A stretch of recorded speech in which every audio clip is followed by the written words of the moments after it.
Welcome to PCS with Military.com. I'm your host, Amy Bouchatz, Military.com's executive editor.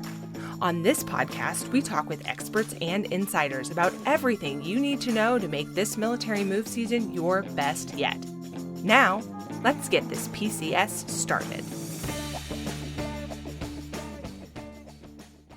We all know how stressful military moves have been over the last several years. Lost stuff, COVID, more lost stuff, tons and tons of breakage, all the problems.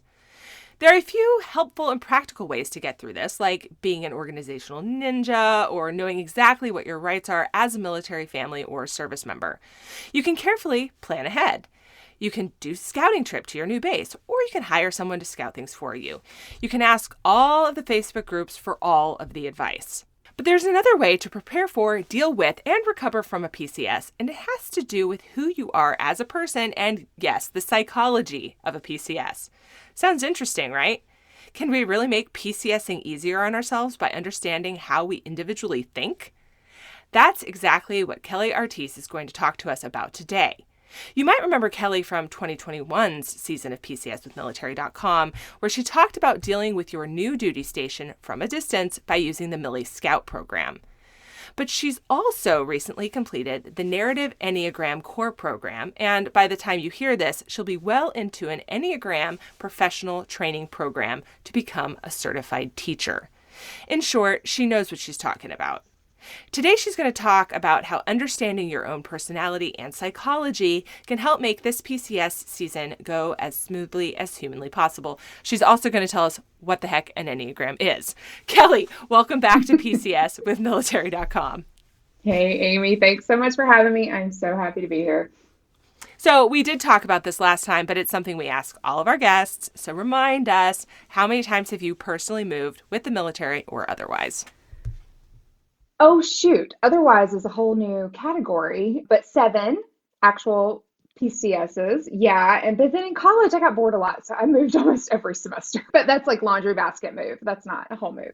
It's safe to say you like new scenery and that the military life isn't so bad from a new scenery perspective. It's really not. And this is a whole nother conversation, but I've often wondered, have I made it this far into the military, life cycle? I mean, we've been married for over 15 years now. Have I done okay at it because I am well suited for it personality wise, or has my personality shifted to accommodate the lifestyle that we live? Well, I think that's related because we're talking about psychology and personality today. So last time we talked Millie and move scouting from a distance, but this time we're going to talk something entirely different, but also very practical, just in a very different way. And that is the psychology of moving and how your personality fits into it. How did you get into this topic? Because you really are one of the, I don't know anyone who's more interested in this than you are. So passion point from you. And I will say, and we'll get into this in a minute, that I also find this endlessly fascinating, but that has to do with who I am as a person, as we'll discuss. So there you go. So talk to us. What is Enneagram? How did you get into it? Stressful situations catapult all of us into, I think, a bit of self-discovery, whether we notice that it's happening or not. So just even basically fight, flight, or freeze responses. You probably know and can look back on stressful events in your life and picked up on what you've done there. Did you fight it? Did you fly? Did you freeze? Right? I'm a flight person that defaults to that. So anyway, we were facing a PCS. We were just kind of going through a stressful season, and with his military career, with me having lost job or changed jobs because of a previous PCS, we did 3 back-to-back, like in 4 years. So it was just a lot. So I felt like I was like unraveling. You know what I mean? Like I was just so stressful. I was like, why can't I handle this? You look around and you're like, everybody else seems to be doing this so much better. They're enjoying the adventure. They're doing all this awesome Pinterest-worthy stuff with their PCS. And I am like barely keeping my crap together. What is the problem? I happened to be listening to some self-help podcast episode, and the hosts were talking about Enneagram and what type they were. And one's like, I'm a 5 and I'm a 7 and I'm a 2. And I was like, wait a minute, which one's better? Which one do I want to be? Whatever. And it was something that I didn't know about. And I was like, oh, I need to know what that is. So I jumped in, found like an online test. It's how most people enter the Enneagram world, just to determine which type you are, right? Everybody thinks, oh, it's like Myers-Briggs, or it's what Friends character are you, or which Hogwarts house are you? Like all of these sorts of things. It's fun and games until you're like, wait a minute, what? That was way too close. You know what I mean? Like you find your type and you feel like offended. I was like obsessed from the moment I read about it. I was like, wait a minute, not only is this like identifying all of the things that I'm feeling and can't put my finger on, but it's helping me like detach from that and feel less wrong, like guilty or like inadequate because of it. Because I'm like, oh, that's just my personality type structure kicking in and trying to protect me from the stressful thing that's happening. So that was, gosh, probably 6 years ago at this point, and it's just been the ultimate rabbit hole for me ever since. And just to establish right up front, for those of you who are familiar with the Enneagram, I am a type 5, so a lot of what I'm going to tell you is going to make sense. Also, Millie, funny enough, so I had been working with Millie before I learned about the Enneagram, and then finally kind of merged the two sort of concepts together. I literally, Amy, mentally PCSed and researched 85 different duty stations in 13 months and was thriving on that sort of like deep dive. Yeah. I loved it. I was accumulating all of this information and knowledge.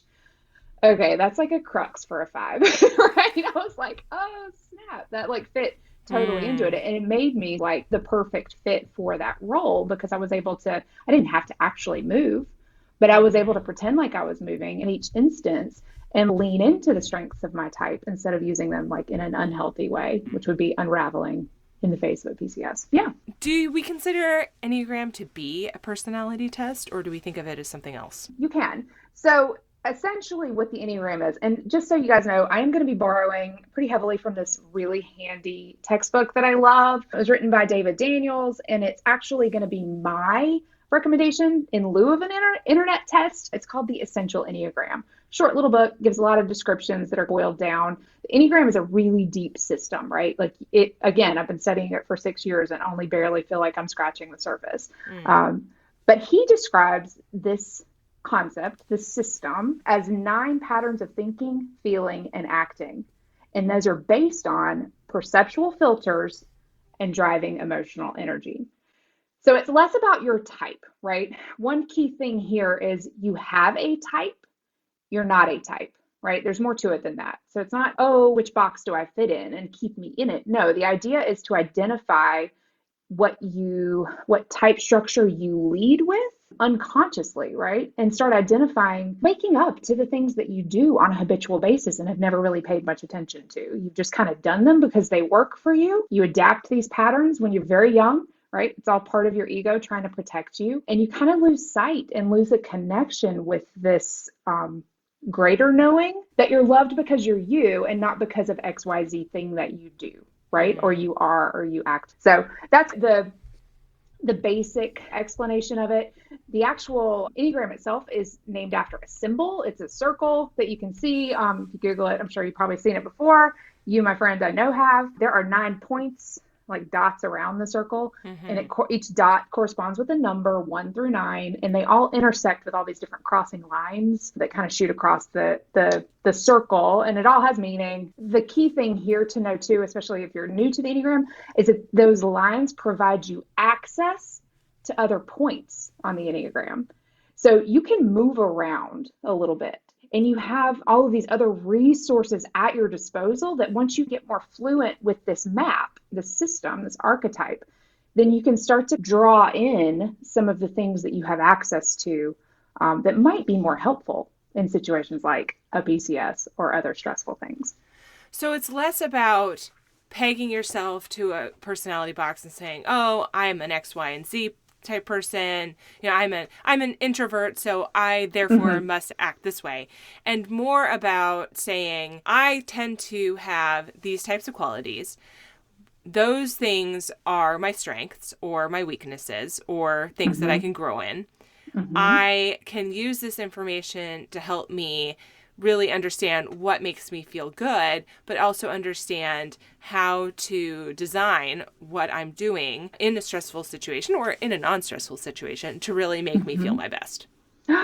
Yes, Amy, write that down. That was great. I like that a lot. And one other thing that I'll add here is that most of the other like personality type sort of systems are typically describing behaviors, introverted, extroverted, things like that. Enneagram goes a lot deeper than that, in that it points out your core desires, your core motivations, your core fears. And it sometimes gets a bad rap because people that land on their type or read a type description, like I said, can feel hurt by it, right? Like that was way too close. You know what I mean? Like that's not me. That's rude. Or maybe it triggers something that you've been called before in your past, or you feel self-conscious about, and it can sting a little.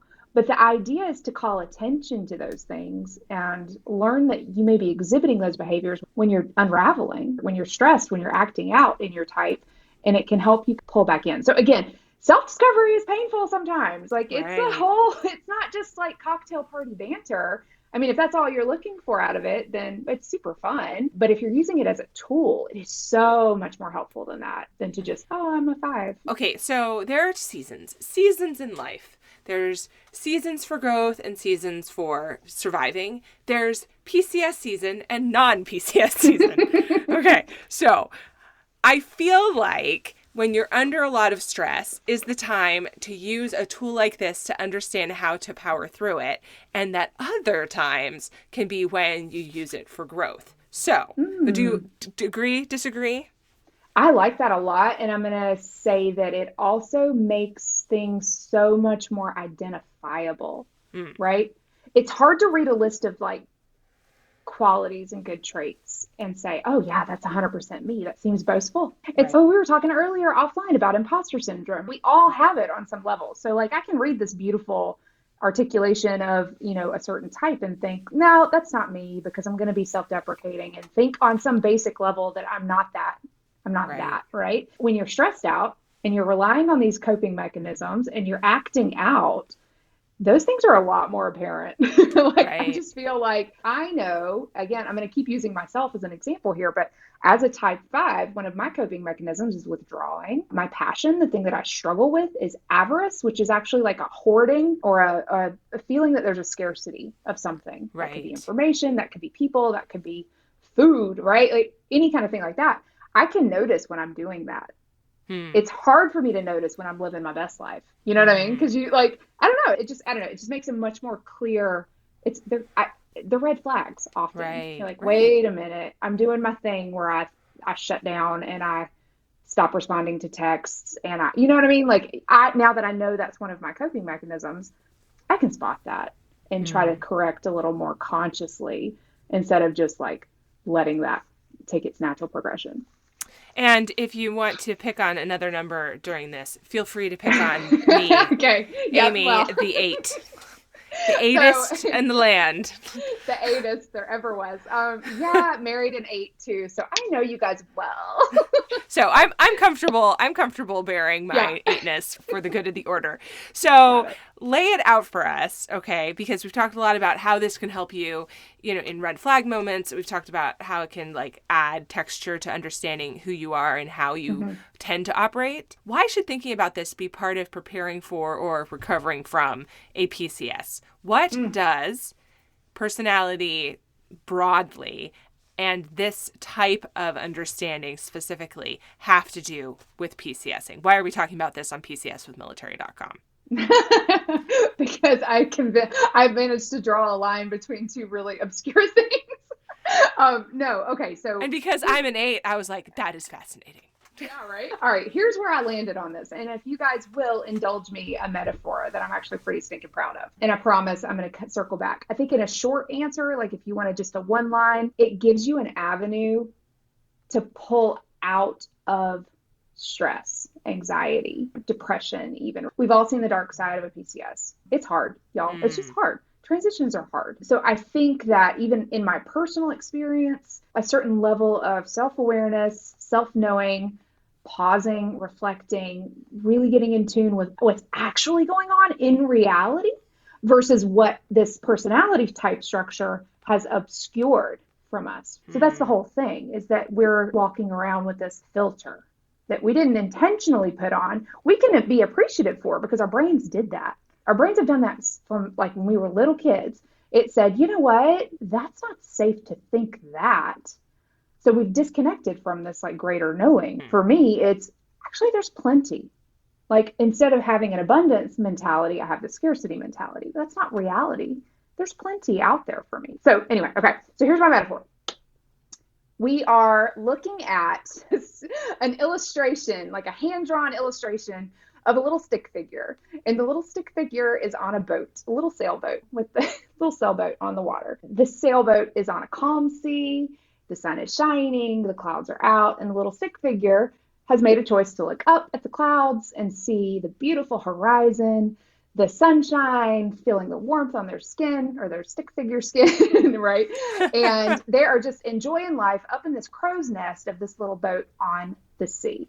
Okay. Along comes some disturbance in the water. Can't really see what the disturbance is, but it begins to rock the sea, rock the boat. Stick figure starts to get a little more concerned about this glorious life and starts to really get scared, right? So they're looking down, they're seeing these huge waves start to threaten to capsize the boat. They're freaking out about what's in the water because when the boat capsizes, I'm going to be in the water and a sea monster is going to eat me. Life is not good for the stick figure any longer. Okay. Then we skip ahead to the next scene, and the stick figure has made its way to the seabed. It's still fine. They can breathe underwater. So they're on the seafloor. And even though he can still look up and see the disturbance on the surface, right, it doesn't seem as bad. There's perspective. There's a different perspective. Things are calm on the seabed. There's sweet little fish floating by. There's some coral. Like, it's cool and calm, and you can still have a perspective of the thing that's happening, the disturbance on the surface, but you don't necessarily feel as involved in it and as invested, right, in the outcomes. Okay, so here's where I'm going with this. The guy on the top of the boat in the crow's nest is your head, right, your head space. This is where you're thinking, okay? So you can make choices on a daily basis, no matter what's going on in your life, to choose your positive outlook or to catastrophize, right? And that's a spectrum, clearly. You know, you could be anywhere in between there. But as a thinking human person with a brain, with neural pathways, our brain prioritizes the information that we decide that we want to pay attention to. So we make those choices on a daily basis, what we're looking at. Your brain also has a bias. So if you are fearful to begin with on that boat, you're going to be looking down in the water and creating all sorts of scenarios for doom or danger. And again, that has kept you safe on some level, right? Like those things are important for humans in our evolution, right? But on another level, they're not as helpful because it's not reality. You're not seeing reality. So that's what's going on in all of our heads. When we sink down and start paying attention to what's going on in our hearts, our feelings, we're then experiencing the waves, right? It doesn't matter what is happening or what caused the waves. It could be a storm, it could be a hurricane, it could be, and I'm saying this as health challenges or catastrophic events. I'm saying stress like deployments, right? It could be things that you don't have control over and you think are inconsiderate and rude and ill-timed, like Uncle Sam coming along telling you to pack up for a PCS, which could be like a big freighter, you know, or a yacht, like an obnoxious yacht that comes by and causes your boat to rock and not be tranquil any longer. So there's external forces creating this wave. The wave is like your actual emotional sort of stasis, the thing that you struggle with.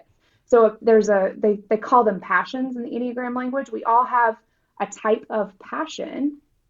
It's actually translated as like a struggle. What is the thing that you emotionally struggle with? What is that driving emotional force that pushes you into action? And we each have our own distinct one of those.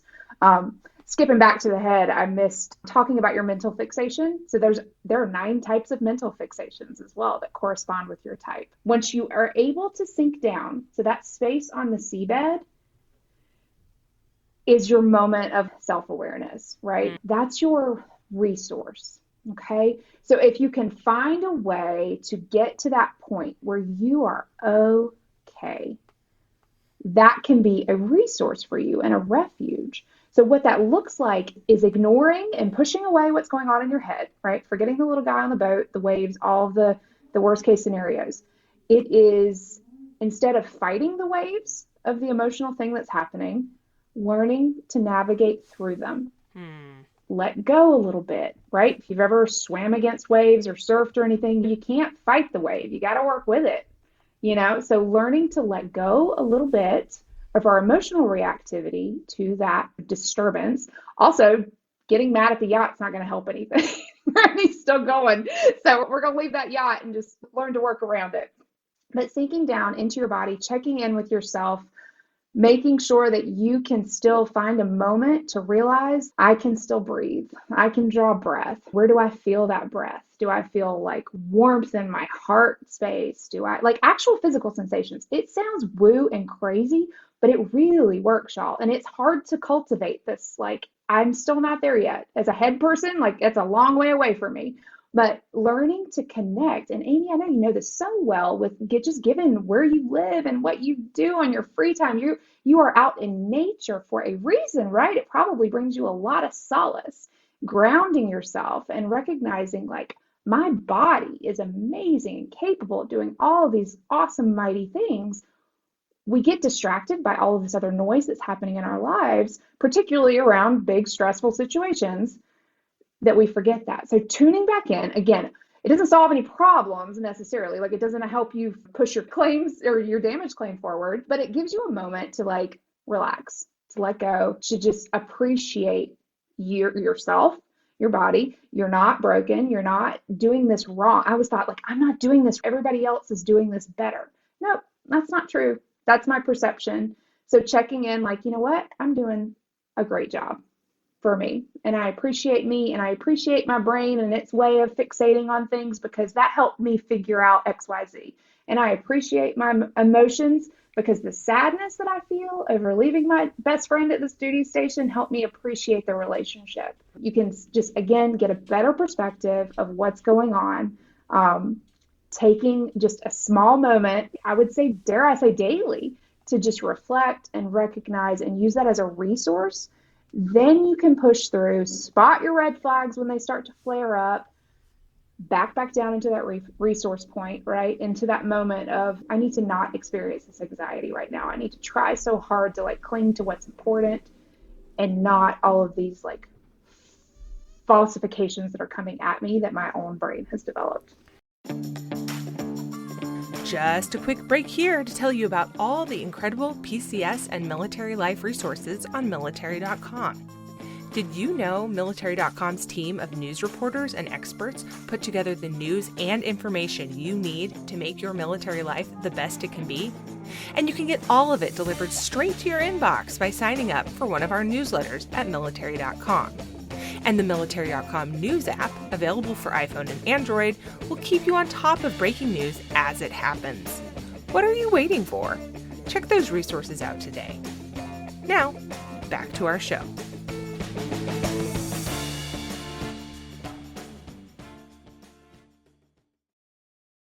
So, now, I think people who've listened to episodes of this podcast know that I think this is an overused word, but I'm going to use it anyway because I think in the right context, it's okay. Resilience. Oh, I knew you were going there. Yep. Gosh darn it. Okay. The reason I don't like that word is because I lived through the Army in 2010 when it was all the rage. And it was something new people were talking about. And I felt like it became very empty. Mm-hmm. Using tools like this is a way to make that word have meaning and actually be something that you can develop for yourself. Because if we're looking at PCSing from a holistic standpoint, and we're looking at our lives, both military and once we are no longer in the military, because that is one thing that's for sure, people eventually are no longer active duty families. They no longer move every year. That is an eventuality. So looking at your life from a whole trajectory perspective, when we talk about that resilience, what we're talking about is making it so that you can get through this life full of challenges and come to the other side to a place where you are a better version of yourself, where you feel good, very basic, right? But that's a thing, where you are happy and where you have taken the opportunities that have been presented as challenges, like a PCS, across your life to not feel like you're drowning. Because that's the other option for Mr. Stick Guy. That you're in the water and your little stick parts are flailing around because you cannot keep your head above water. And I think so much of what we talk about here on PCS with Military.com is about practicality, but this is an emotional thing. And I am going to be better at the practical stuff if I feel like I am not drowning all the time. 100%. Yes. And that doesn't make the practical stuff like less hard to get through, like logistically, like it's all, but also like understanding too. And here I'm going to keep going with this metaphor. The chart has been paved before. Like you're not the first person to ever PCS and struggle. Like we all do this. I do this as a living, right? Like it's my industry. There are so many other resources. There's your inner resource, which we talked about, just keeping yourself balanced. But then there are all these external resources that you have at your disposal. And depending on your type structure, those might be harder to uncover or ask for or identify for all kinds of reasons. But again, if you back up and get a little bit of perspective, then you can say, oh, actually, this is going to be really helpful for me. I will take all that I can get. Yeah, absolutely.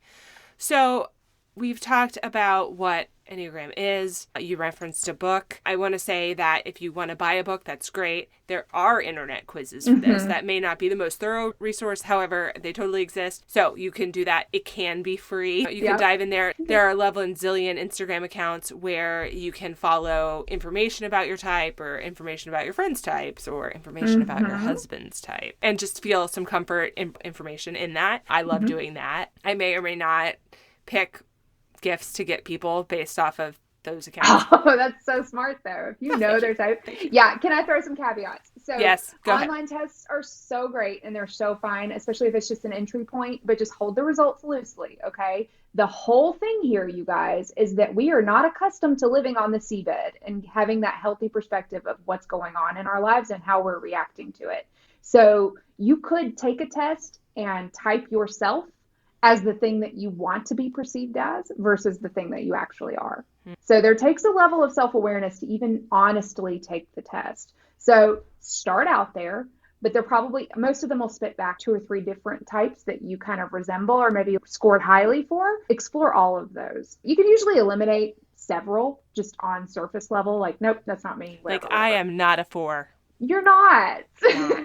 You're not. So yeah, some people can spot their type just from reading the short descriptions. I feel like 8s, y'all can do that. Like there's some like really strong types that are like, they don't struggle finding their type, but there's several that really resemble other types. So there's a bit of digging sometimes that you have to dig in there. So just don't be discouraged if you don't like resonate with the results right off the bat. It doesn't necessarily mean that the system is bogus. It just means that maybe you need to dig a little deeper and do a little more exploration. So before we become super annoying just throwing out numbers, we've talked about 3 numbers now very specifically, 5, 8s, and 4s. In passing, yeah. Can you define what those 3 are? Yeah. Do you want me to I'll go around. How about I go around the circle? That's even bebetter. That we're not just like dragging people through number land without any definitions. Randomly select numbers. Yeah. Or we could have some system. I'm actually going to start with 8 and I'll tell you why. Yeah, you're welcome. It's you. Know that there are 9 numbers and there are 3 centers of intelligence. So they're grouped sort of with head, heart, gut. I did the backwards. Gut, body, head, heart, head. So we'll go through them in those orders. So the 8s, the 9s, and the 1s are all in the body triad. So that means that you guys all take in information instinctually on a gut level. That's what you have prioritized as the way that you perceive things in the world and your environment. So 8s are the challenger. Also known as protector. I mean, there's tons of little, like, there's nomenclature. You can find all kinds of different opinions about the different names. So we'll go with the top of mind ones. So challenger for the 8, the 9 is the peacemaker, and the 1 is the perfectionist. Okay. Moving into the heart triad, we have number 2 or type 2, which is the giver or the helper. I want to say something here because a lot of military spouses, specifically women, feel like that's their type or they're supposed to be that type, or they have been cast in a role that resembles that type. It doesn't necessarily make it your leading type structure. So just make sure that you're not just defaulting to the giver because you volunteer, right? Right. Type 3 is the achiever or the performer. Type 4 is your romantic or individualist. Type 5 is the observer or questioner sometimes. And we just moved into the headspace. So headspace is 5, 6, and 7, and that's me, the observer. That's your 6s who are the loyalist, and your 7s who are the enthusiast or the epicure. So that is a rundown of the types, and you can figure out which one of those you may be, and it is possible to be one leaning into the other. It's called a wing, right? So you have one core type, but then you have access to the behaviors of the types on either side of you, right? So you could be a 5, which is myself, the observer, and I can have a wing that is a 6 wing, meaning I am community driven, I am people oriented, or I can have a 4 wing, which brings out some of the creativity, some of the melancholy, the heart space. So I can use those as resources once I'm a bit more fluent, if I want to. I don't have to. You don't have to have a wing. You might not have a wing, but those are only the numbers on either side of you. So Amy, for you, it would be 7 or 9. Do you know your wing?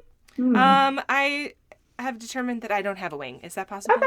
That's absolutely possible. It's possible that you could have a dominant wing earlier in your life, right? That recedes over time, and maybe you spend some time developing your other wings. There's all these opportunities, like I said, to explore and see kind of what's working for you. And the other thing I personally like is looking at the strengths of the other types and thinking about ways that I can use my type to lean into those things that I run away from a little bit. So how does this relate to PCSing? So I know that I follow my gut and I'm biased toward action. I could sure use to take a beat sometimes and say, let's give this a day and not act right now and see if there are other options. Maybe hit up somebody like you who have done your research. So instead of making sweeping, bold decisions about where I'm going to live, I have learned the hard way, and we talked about this in season 1 where I ragged on poor Oak Grove, Kentucky, that maybe if I had, instead of just followed my gut and gotten things done, I've matured now and I know that that doesn't work as well for me as I'd like all the time. And so I need to take a beat and lean into a little bit more research or lean into asking other people for advice. And then I can make a decision and follow my gut and be a person of action. But I need 2 days. So 2 days. I love that you've got a time limit on it. Yeah, that's absolutely a perfect practice for you. And I think some of it stems from like perceptions of vulnerability or weakness and also being controlled. So that impulsivity rears up because you want to be able to reclaim ownership of something or a thing or a situation. And that's not often productive. So taking a moment and just stepping back and finding some calm. Yeah. I give that example because I know that about myself, and that's a very practical way that I can use this understanding and this psychology to make my PCS better. What are some other practical ways that people can do this? Because, of course, the DoD is not going to change. The thing's not going to be flexible, right? The boat's not moving. Yeah. That's not moving. So how can our poor little stick figure guys use this system to maybe make certain pain points of individual PCSs better? As a personal example of a 5, I know that I pull away from when it comes time to leave, transition, move on. That's not cool, right? It's not good for me because I don't have closure on relationships or, at least new definitions on relationships. But I need to know that like me moving doesn't remove that person from my life entirely. Like I feel like they'll be taking something of me with them if I do that. So I'm robbing them of the opportunity to fully connect with me. And I'm also robbing myself of that opportunity to have the relationships and the emotional attachments needed that my type thinks is scary and unsafe. So that's one that I've identified in myself. Speaking more broadly, so we could, I'll try to do this quickly. So going around, like the 1 can challenge their own rigidity. right? Question, like, maybe there are two rights in this scenario? Maybe there's two right ways to pack a box, and I don't need to stand over the movers or the packers while I'm packing the box, and maybe it'll be okay. It probably won't, y'all. So just go ahead and accept it. But, just like loosening up a little bit there and just freeing up some mental space for other things that are more important to worry about, right? Number twos are the type twos, realizing that you are still loved, whether you're doing for others or not. And I think during a PCS, we need a lot of help. We individually need a lot of help, even just logistical stuff like babysitting the kids while the packers are in the house. And it's tough to ask for help for a lot of people, but it's really hard to ask for those type twos because they feel like their value is attached to them being able to help you, not vice versa. So letting go of that, I think, would be super helpful. Type threes struggle with vanity. So maybe that's putting unnecessary pressure on getting your new house just so, right? On making sure that you do everything, perfectly, like the best and well, and just letting go of this idea of winning at PCSing. Like, they're messy. It's going to be messy. So not attaching like the fact that you didn't look great doing it. And I'm saying look great, not in like a physical way. Right. You know what I mean? Right. Just like, right. Type fours are going to be really tempted to disappear into melancholy and loneliness, right? So it's already a lonely thing to experience, right. especially like in the liminal space, right? The actual move, even just the road trip pulling away. That could probably potentially be a kind of dark space to just wallow. So using that as an opportunity to explore that and push against that, I think would be super helpful for fours. And knowing that like people are going to see you as uniquely amazing as you are at your new duty station too. It wasn't just here or where you're leaving. We talked about type fives, so just staying open and knowing that you will reestablish yourself and you will find new resources and new things, and your house will be your safe space again soon. It's just going to be a minute. Type sixes, they need to not project. And when we talk about projection, it's like an actual physical projector makes a small thing really big on the wall. So think of projection in that way, like this small little thing that went wrong or might go wrong or hasn't gone wrong yet, but you fear it could, doesn't need to consume that much space. Wait until it actually goes wrong to start freaking out about it if you can. Type sevens are going to be tempted to just like mentally bail on the whole thing. And just be like, just tell me when I need to show up, Right. Tell me when the truck gets here, right? Kind of thing. And like, they'll be tempted to plan all these trips. And maybe that's great. Do that. Totally. Do something fun in between. Like, this is going to be your person that's like, let's go to Europe while they're moving our stuff, right? That sort of thing, which is fun. But if you're doing it just to escape the situation and just hope that it'll turn out or that somebody else will do it for you, could be stressful for you in the long run, but also could be stressful for your family. So imagine if your family feels like they need to be more hands-on and you just want to go, to Disneyland. Try to stay present in the actual moment. You nailed type 8, right? Just taking a break, realizing that there's calm and you don't have to act immediately on every single thing and that you don't have to be in control. You can let someone else manage it. That's a lie. And then so it's not a lie, it's real. And then type 9s, really going to be tempted to just get lost. They merge with others really easily. They kind of absorb the mood, the temperature of whatever scenario they're in.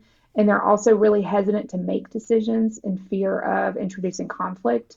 So I would almost say to rob some of that energy from the 8 next door to be able to push them to action. So where you're needing to slow down and not impulsively act, we need to give 9s a little bit of that juice to say, you know what, it's okay.